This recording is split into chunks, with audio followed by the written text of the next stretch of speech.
या बातमीचे प्रायोजक आहेत हॉटेल बडे पीर सोलापूर। चिकन बिर्याणी फक्त 60 रुपयात। सोलापूर शहर जिल्ह्यामध्ये गेल्या आठवड्याभरापासून पावसाने हाहाकार माजवला असून झालेल्या पावसामुळे अनेक सखल भागात पाणी शिरले आहे, ज्यामुळे नागरिकांच्या घरात हे पाणी पोहोचले आणि जनजीवन विस्कळीत झाले आहे। अनेक भागांमध्ये पूरसदृश परिस्थिती निर्माण झाली असून नागरिकांना मोठे नुकसान सहन करावे लागत आहे। दरम्यान सोलापूर महानगरपालिका प्रभाग क्रमांक 22 येथील SLB रिक्षा स्टॉप, गोली वडापाव, उदय विकास शाळा, यतीमखाना, रामवाडी, धोंडीबा वस्ती, मोठी इरणा वस्ती, गैबी पीरनगर, सनत नगर परिसरात देखील मुसळधार पावसाने जनजीवन विस्कळीत झाले आहे। अनेक घरांमध्ये पावसाचे पाणी शिरले आहे, यामुळे नागरिकांचे मोठे नुकसान झाले आहे। याच पार्श्वभूमीवर राष्ट्रवादी काँग्रेस पार्टीचे प्रदेश उपाध्यक्ष किसन जाधव यांनी सोलापूर महानगरपालिका झोन क्रमांक 6 चे विभागीय अधिकारी पानगल, मंडल अधिकारी भीमाशंकर बुर्ले, ज्युनियर इंजिनियर ओंकार शिंदे, पप्पू शेख, शिराज शेख, सिकंदर शेख, इरफान शेख, पवन खांडेकर, स्वप्नील आठवले, फिराज पठाण, सिद्धू गायकवाड, दिनेश चलवादी, मनोज चलवादी, चंद्रकांत चलवादी, प्रमिला स्वामी, प्रमिला बिराजदार, समद मिस्त्री, शेख लियाकत, बक्सू मामा, पप्पू शेख, एजाज शेख, जब्बार पटेल, काशीनाथ वनकोळे, जाकीर शेख, रमेश चलवादी, राजू बेळेनेवरू, हारुण शेख, वसंत कांबळे, महादेव राठोड, आनंद गाडेकर यांच्या समवेत आपत्कालीन परिस्थितीची पाहणी केली। यावेळी किसन जाधव यांनी सोलापूर शहर मध्य विधानसभा मतदारसंघाचे आमदार देवेंद्र कोठे, सोलापूर महानगरपालिकेचे आयुक्त डॉक्टर सचिन ओंबासे, अतिरिक्त उपायुक्त रवी पवार, संदीप कारंजे, नगर अभियंता सारिका कुलवार, सोलापूर महानगरपालिका आपत्कालीन विभाग व जिल्हा आपत्कालीन विभाग यांना भ्रमणध्वनीद्वारे संपर्क साधून प्रभाग 22 येथील मुसळधार पावसामुळे झालेल्या नुकसानीच्या संदर्भात माहिती देऊन तात्काळ नागरिकांना आर्थिक मदत अथवा बचाव कार्यासाठी प्रशासकीय यंत्रणांना सूचना देण्यात याव्यात आणि यापुढील काळात अशा परिस्थिती उद्भवणार नाही याची दक्षता संबंधित यंत्रणांनी घ्यावी, अशी मागणी किसन जाधव यांनी यावेळी केली। नागरिकांनी देखील आपत्कालीन परिस्थितीमध्ये सतर्क राहावे असे आवाहन जाधव यांनी केले। लवकरच या परिसरात पूर्वस्थिती निर्माण होईल, यासाठी आपत्कालीन परिस्थितीत प्रशासन सज्ज आहे। नागरिकांनी सतर्क आणि निश्चिंत राहावे असेही यावेळी किसन जाधव म्हणाले। या मुसळधार पावसामुळे धोंडीबा वस्ती येथील अखिल शेख यांच्या कुटुंबामध्ये विवाह संपन्न झाला होता, परंतु महिला मिश्रित पाणी घरात शिरल्याने मोठे नुकसान झाले। परिसरात देखील आरोग्याचा प्रश्न निर्माण झालाय। यतीमखाना परिसर येथे सर सय्यद प्रशाला, उदय विकास प्रशाला येथे देखील महिला मिश्रित ड्रेनेजच्या पाण्यामुळे नाहक त्रास सहन करावा लागत आहे। ही बाब अत्यंत गंभीर असून आरोग्याच्या दृष्टीने प्रशासनाने जातीने लक्ष घालून त्वरित प्रश्न मार्गी लावावा। तसेच इरणा वस्ती येथे अतिवृष्टीमुळे घरांची पडझड होऊन अनेक नागरिकांचे संसार उघड्यावर आले आहेत। यावर प्रशासनाने तात्काळ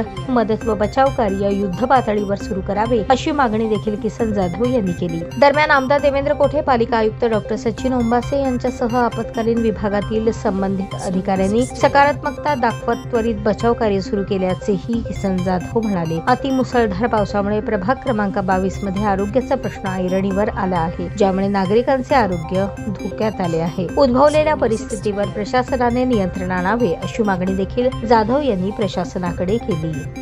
आज सोलापूरमध्ये मुसळधार पद्धतीने अतिवृष्टीचा प्रसंग ओढवला। त्या प्रसंगामुळे संपूर्ण सोलापूर शहरवासियांमध्ये पाण्याचा प्रादुर्भावानं गंभीर अशी परिस्थिती निर्माण झालेली आहे। सायंकाळी 4-5च्या दरम्यान जेव्हा मोठ्या प्रमाणामध्ये पाऊस झाला, त्या ठिकाणी मी ज्या भागाचा प्रतिनिधित्व करतो त्या भागामध्ये प्रभाग क्रमांक 22 या अंतर्गत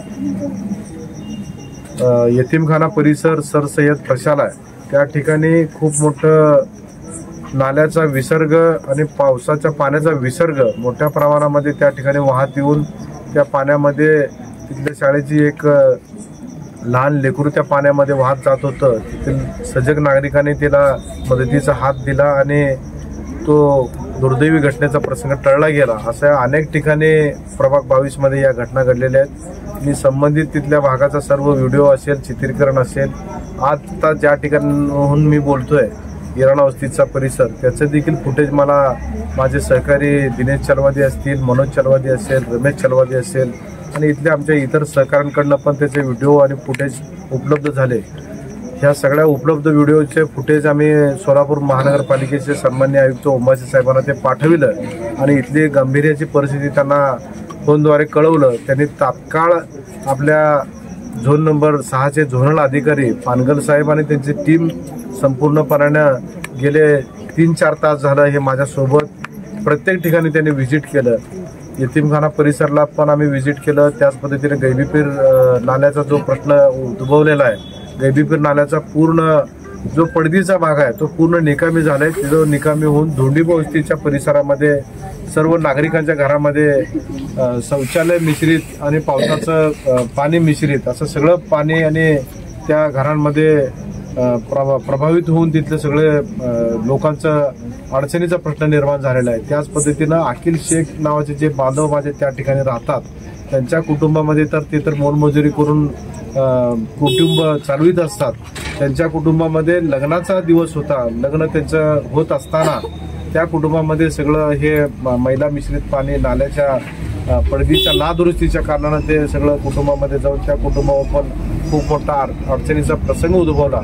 तशाच पद्धतीनं आता आपण जिथं उभारलेले आहोत गिराण वस्ती परिसर, गिराण वस्तीमध्ये माझे वालेकर बंधू आणि माझे ताई वालेकर ताई या दोघांच्याही कुटुंबावर खूप मोठं अवकृपा होऊन या ठिकाणी ते राहण्याचं त्यांचं जे निवास होतं ते निवास देखील या ठिकाणी निखळून पडलेलं आहे। ते कुटुंब आज खरंच रस्त्यावर आलेलं आहे। अशी गंभीर परिस्थिती या सोलापूर शहरामध्ये आणि आज आपल्या या परिसरामध्ये उद्भवलेली आहे। मी आपल्या चॅनलच्या माध्यमातून सोलापूरचे जिल्हाधिकारी, आपले कर्तव्यदक्ष जिल्हाधिकारी असतील, कर्तव्यदक्ष मनपाचे आयुक्त ओंबासे सर असतील, या दोघांनाही विनंती करतो आणि आपल्या शहरमध्येचे आमदार आदरणीय देवेंद्र दादांनी देखील मला भ्रमणध्वनीद्वारे या परिस्थितीचा सगळं त्यांच्यासोबत देखील मी फोनद्वारे त्यांना देखील सगळी माहिती आणि वृत्तांत दिलं।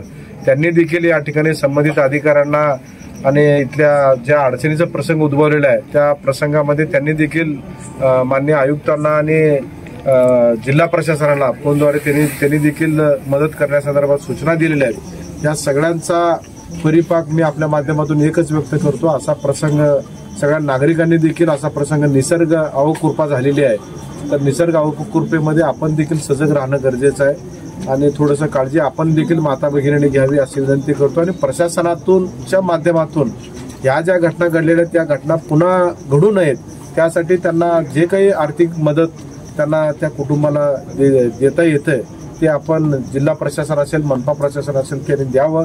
आणि यतीमखाना परिसर, गैबीपीर नगर परिसर, त्याच पद्धतीनं रेवणसिद्धेश्वर भागामधला भीमनगरचा भाग, या सगळ्याच परिसरामध्ये आजच्या या मोठ्या पावसामुळे खूप मोठं गंभीर प्रश्न निर्माण झालाय। अनेकांच्या कुटुंबामध्ये पाणी गेलेलं आहे। ही सगळी परिस्थिती पुनश्च उद्भवू नये यासाठी प्रशासनाने दक्ष घ्यावं असं मी आपल्या माध्यमातून आवाहन करतो। धन्यवाद। ताज्या बातम्या पाहण्यासाठी प्राईम महाराष्ट्र न्यूज चॅनलला सबस्क्राईब करा।